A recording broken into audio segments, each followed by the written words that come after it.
प्यारे बच्चों, आज हम हिंदी साहित्य के विकास में हिंदी गद्य साहित्य के इतिहास को देखेंगे। आपके पाठ्यक्रम में गद्य साहित्य में शुक्ल युग और शुक्लोत्तर युग दिया गया है। तो आइए सबसे पहले हम विस्तार के साथ शुक्ल युग को देखें। शुक्ल युग को छायावादी युग भी कहते हैं। सन 1900 से 1938 तक का काल समय हम शुक्ल युग को मानते हैं। द्विवेदी युग के बाद हृदय की निगूढ़तम वृत्तियों को व्यक्त करने की क्षमता शुक्ल युग के गद्य में दिखलाई देती है। यह काल भारतीय जीवन के राजनैतिक, सामाजिक, सांस्कृतिक तथा आर्थिक घटनाक्रम की दृष्टि से विशेष महत्व का रहा।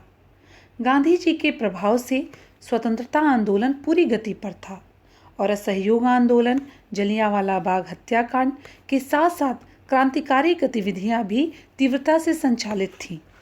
साथ ही पाश्चात्य शिक्षा व साहित्य का भारतीय जनमानस पर प्रभाव पड़ने लगा था। शुक्ल युग में नाटक के क्षेत्र में प्रसाद के रूप में एक युगांतर उपस्थित हुआ। इस काल में ऐतिहासिक, सामाजिक, समसामयिक, हास्य व्यंग्यात्मक तथा गीति नाट्य सभी प्रकार के नाटकों की रचना हुई। भारतीय तथा पाश्चात्य नाट्य सिद्धांतों एवं रंगमंच के सम्मिलन से नाटकों में विशेष प्रभावात्मकता तथा उत्कृष्टता का समावेश हुआ। उपन्यास के क्षेत्र में प्रेमचंद का उदय एक महत्वपूर्ण साहित्यिक घटना है। प्रेमचंद ने रोमांचक, रहस्यात्मक और कौतूहल प्रधान उपन्यासों के जगत से उपन्यास साहित्य को यथार्थ की भूमि पर लाकर खड़ा कर दिया। जयशंकर प्रसाद व प्रेमचंद ने जैसे नाटक एवं कथा साहित्य का उद्धार किया, उसी प्रकार आचार्य रामचंद्र शुक्ल के आगमन से हिंदी निबंध साहित्य ने आशातीत प्रगति की। निबंधों में भाषा की प्रौढ़ता के साथ साथ विविध शैलियों का विकास हुआ।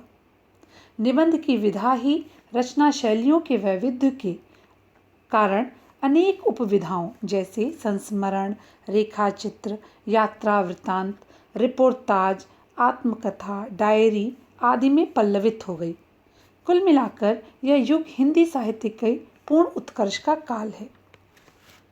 आइए अब शुक्ल युग के महत्वपूर्ण निबंधकार और उनकी कुछ रचनाओं को हम देखेंगे। सभी रचनाओं को एकत्रित करके आप तक पहुंचा पाना आसान कार्य नहीं था, इसलिए मैंने प्रश्न को परीक्षा में प्रश्न के आने की दृष्टि को ध्यान में रखते हुए, क्योंकि परीक्षा में पूछा जाता है कि शुक्ल युग के 2 निबंधकार बताइए। शुक्ल युग के निबंधकारों के नाम 4 ऑप्शंस दिए रहेंगे, टिक करिए। ये किसके शुक्ल युग के उपन्यासकार का नाम लिखिए, इनके 2 उपन्यास बताइए। तो इसलिए 2-4 इनको ही मैंने यहाँ पे रखा है। इन्होंने कृतियाँ तो बहुत की हैं, लेकिन आपके लिए मैंने छांट के थोड़ा सा रखा है। आप देखिए शुक्ल युग के प्रमुख निबंधकारों और उनकी रचनाओं को। इसमें सबसे पहला नाम आता है रामचंद्र शुक्ल जी का, जिनकी रचना चिंतामणि, निबंध जिनका चिंतामणि है। इसमें करुणा, श्रद्धा इत्यादि बहुत सारे निबंध संकलित हैं। कविता क्या है, यह भी इनका निबंध है। दूसरे आते हैं श्याम सुंदर दास शुक्ल युग में। इनका निबंध है कुसुमावली। यह पूरा निबंध संग्रह है, इसके अंदर कई निबंध संकलित हैं। फिर जयशंकर प्रसाद आते हैं, इनका निबंध है काव्य और कला। शांति प्रिय द्विवेदी, इनका निबंध है कवि और काव्य। बाबू गुलाब राय के निबंध को देखिए तो ठलुआ क्लब, फिर निराशा क्यों, मेरी असफलताएं, मन की बातें। अगले निबंधकार के रूप में शुक्ल युग में हमें डॉक्टर संपूर्णानंद को देखना है, जिनके निबंध चिद विलास, अधूरी क्रांति, जीवन और दर्शन, शिक्षा का उद्देश्य और समाजवाद है। महिला निबंधकारों में इस युग में महादेवी वर्मा हैं, जिनका निबंध श्रृंखला की कड़ियाँ, क्षणदा और साहित्यकार की आस्था है। सूर्यकांत त्रिपाठी निराला ने भी निबंध की रचना की है, जिसमें प्रबंध प्रतिमा, प्रबंध प्रतीक्षा, प्रबंध पूर्णिमा है। अब दूसरे नंबर पे हम देखेंगे शुक्ल युग के प्रमुख उपन्यासकार और उन्होंने कौन से उपन्यास लिखे। तो सबसे पहला नाम उपन्यास सम्राट मुंशी प्रेमचंद का आता है, जिनके उपन्यास हैं सेवा सदन, निर्मला, गबन, गोदान, कायाकल्प, कर्मभूमि, रंगभूमि। इसके बाद जयशंकर प्रसाद के उपन्यास को देखिए, कंकाल, तितली, इरावती। शुक्ल युग के दूसरे उपन्यासकार आचार्य चतुर्सेन शास्त्री जी हैं। इनको देखिए, हृदय की प्यास, आत्मदाह, वैशाली की नगरवधू, वयम रक्षामः, सोमनाथ इनके उपन्यास हैं। भगवती चरण वर्मा भी उपन्यासकार के रूप में हैं, जिनके उपन्यास हैं चित्रलेखा, टेढ़े मेढ़े रास्ते, सच्ची सच्ची बात, सबही नचावत राम गोसाई, भूले बिसरे चित्र। जैनेन्द्र कुमार के उपन्यास हैं सुनीता, परख, त्यागपत्र, कल्याणी। निराला ने भी उपन्यास की रचना की है। इनके उपन्यास का नाम है अप्सरा, उल्का, प्रभावती। अब हम तीसरे भाग में जाएंगे, जिसमें शुक्ल युग के प्रमुख कहानीकार और उनकी कहानियाँ हैं। इसमें हम सबसे पहले मुंशी प्रेमचंद को देखते हैं, जिनकी कहानी परीक्षा, बूढ़ी काकी, शतरंज के खिलाड़ी, ईदगाह, कफन और पूस की रात है। इसी कड़ी में जयशंकर प्रसाद की कहानियों को देखिए, आकाशदीप, गुंडा, पुरस्कार और आंधी। पांडे बेचन शर्मा उग्र की कहानियाँ चिंगारियाँ, शैतान मंडली, इंद्रधनुष, चॉकलेट। सुदर्शन ने जो कहानी लिखी है वह है सुप्रभात, सुदर्शन सुधा। इस युग के कहानीकार शिवपूजन सहाय भी हैं, जिन्होंने कहानी महिला महत्व और कहानी का प्लॉट लिखा है। इसके बाद आता है शुक्ल युग के प्रमुख नाटककार और उनके नाटक। जयशंकर प्रसाद के नाटकों से ही नाटक के नए युग का प्रारंभ होता है, इसलिए सबसे पहले हम जयशंकर प्रसाद के नाटकों को देखेंगे। जयशंकर प्रसाद के नाटक में प्रायश्चित, करुणालय, अजातशत्रु, स्कंदगुप्त, चंद्रगुप्त और ध्रुवस्वामिनी हैं। प्रेमचंद के नाटकों में करबला, संग्राम, प्रेम की बेदी। लक्ष्मी नारायण मिश्र का नाटक सन्यासी, सिंदूर की होली और गरुड़ ध्वज है। उदय शंकर भट्ट ने जो नाटकों की रचना की है उसमें मुक्तिपथ, असुर सुंदरी, गुरुद्रोण है। गोविंद बल्लभ पंत की कंजूस की खोपड़ी, अंगूर की बेटी और राजमुकुट नाटक के तौर पे इस युग में दिखाई देते हैं। उपेंद्र नाथ अश्क ने जय पराजय, लक्ष्मी का स्वागत और भंवर नाटक रचा है। शुक्ल युग के प्रमुख एकांकीकार और उनकी एकांकी। इसमें एकांकीकार की अगर बात करें तो सबसे पहला नाम आता है उदय शंकर भट्ट का, जिनकी एकांकी है नए मेहमान, पर्दे के पीछे, दुर्गा। डॉक्टर राम कुमार वर्मा इस युग के प्रमुख एकांकीकार के रूप में हैं। इनकी बहुत ही प्रसिद्ध एकांकी है दीपदान, जिसे आप पढ़ भी चुके होंगे। तो इनकी एकांकी है दीपदान, रेशमी टाई, इंद्रधनुष। उपेंद्र नाथ अश्क इनकी एकांकी है देवताओं की छाया में, चरवाहे, अंधी गली। जगदीश चंद्र माथुर ने भी एकांकी लिखी और उन्होंने उसमें भोर का तारा और मेरी बांसुरी लिखी। लक्ष्मी नारायण मिश्र की एकांकी ताजमहल के आंसू और दूसरा दरवाज़ा है। शुक्ल युग में प्रमुख आलोचक और उनकी आलोचनात्मक कृतियाँ भी लिखी गईं। इसमें हम आचार्य रामचंद्र शुक्ल को सबसे पहले देखते हैं, अग्रगण्य मानते हैं आलोचना के मामले में। और आलोचना उनकी जो सबसे पहली है वो गोस्वामी तुलसीदास पे है, जायसी पे है, भ्रमर गीत सार है और रस मीमांसा है। आलोचना के क्रम में विश्वनाथ प्रसाद मिश्र को देखेंगे। इनकी आलोचना है काव्यांग कौमुदी, बिहारी, वांग्मय विमर्श। गुलाब राय का आलोचनात्मक ग्रंथ जो है वो नवरस है और काव्य के रूप में है। डॉक्टर राम कुमार वर्मा का कबीर के रहस्यवाद का एक आलोचना इन्होंने की है। अब इस युग में कुछ प्रमुख पत्रिकाएं थीं जिसके संपादक साहित्यकार रहे हैं। इनको हमें देखना, ये बहुत ही महत्वपूर्ण पार्ट है इसका। तो सबसे पहले पत्रिका आती है हंस। हंस पत्रिका का जो संपादक थे वह थे प्रेमचंद। दूसरी पत्रिका के रूप में साहित्य संदेश देखते हैं, इसके संपादक गुलाब राय जी हैं। तीसरी पत्रिका कर्मवीर है, जिसके संपादक माखनलाल चतुर्वेदी हैं। आदर्श और मौजी ये दोनों पत्रिकाएं शिवपूजन सहाय ने संपादित की थी। चांद महादेवी वर्मा ने संपादित की। अब यहाँ पे हमारा शुक्ल युग समाप्त होता है और हम चलते हैं शुक्लोत्तर युग की ओर। शुक्लोत्तर युग को हम प्रगतिवादी युग भी कहते हैं। इस युग का जो समय सीमा है वह 1938 के बाद का है। तो 1938 के बाद का युग हिंदी गद्य साहित्य में शुक्लोत्तर युग के नाम से अभिहित है। शुक्लोत्तर युग हिंदी गद्य का सर्वांगीण उन्नति का युग है।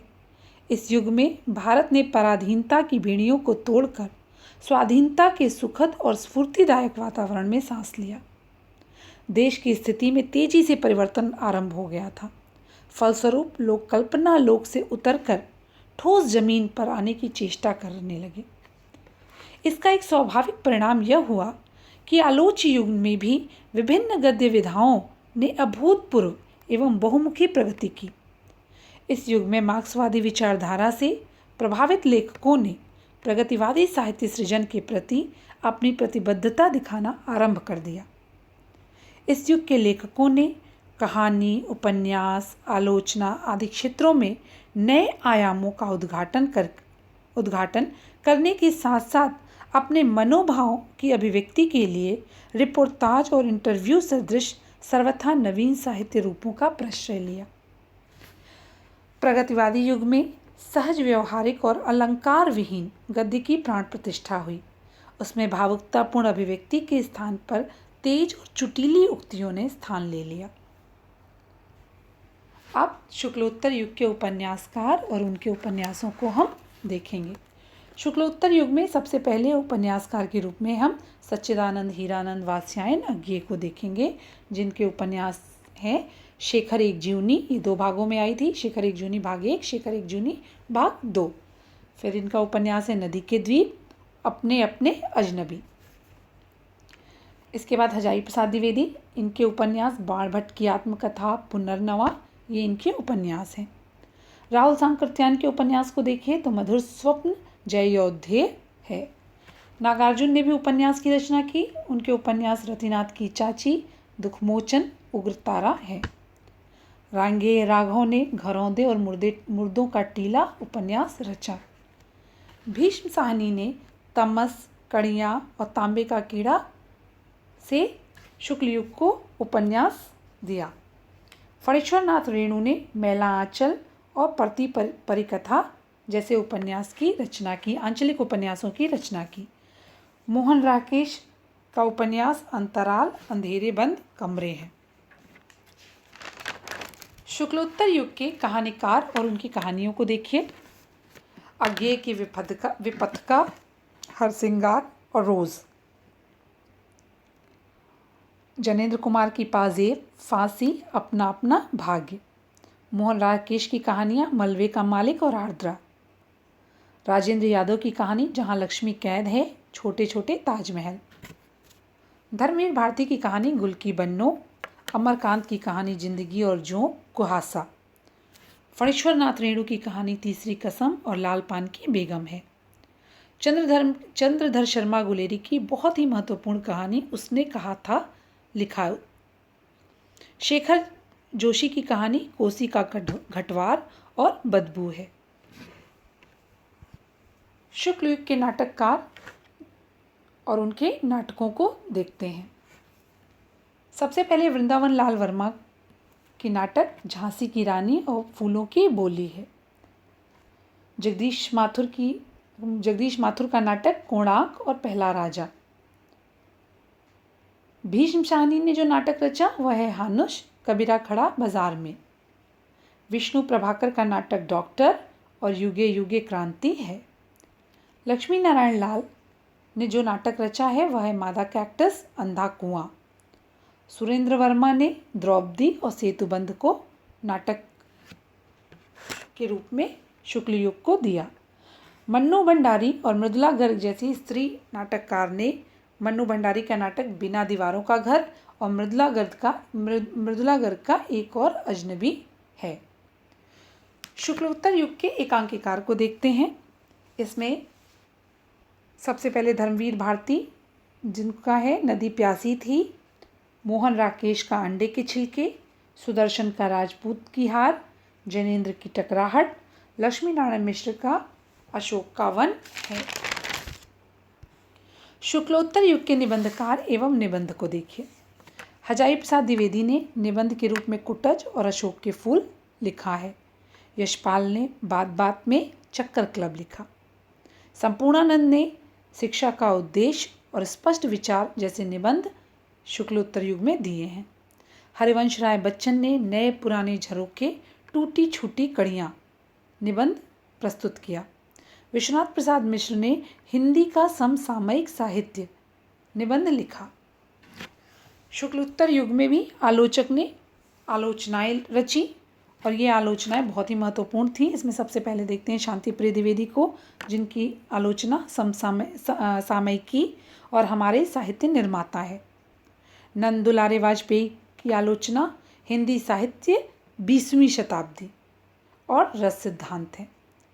डॉक्टर नगेंद्र की आलोचना साकेत, एक अध्ययन और रीति काव्य की भूमिका। रीति काव्य पे इन्होंने बहुत काम किया है, तो रीति काव्य की भूमिका।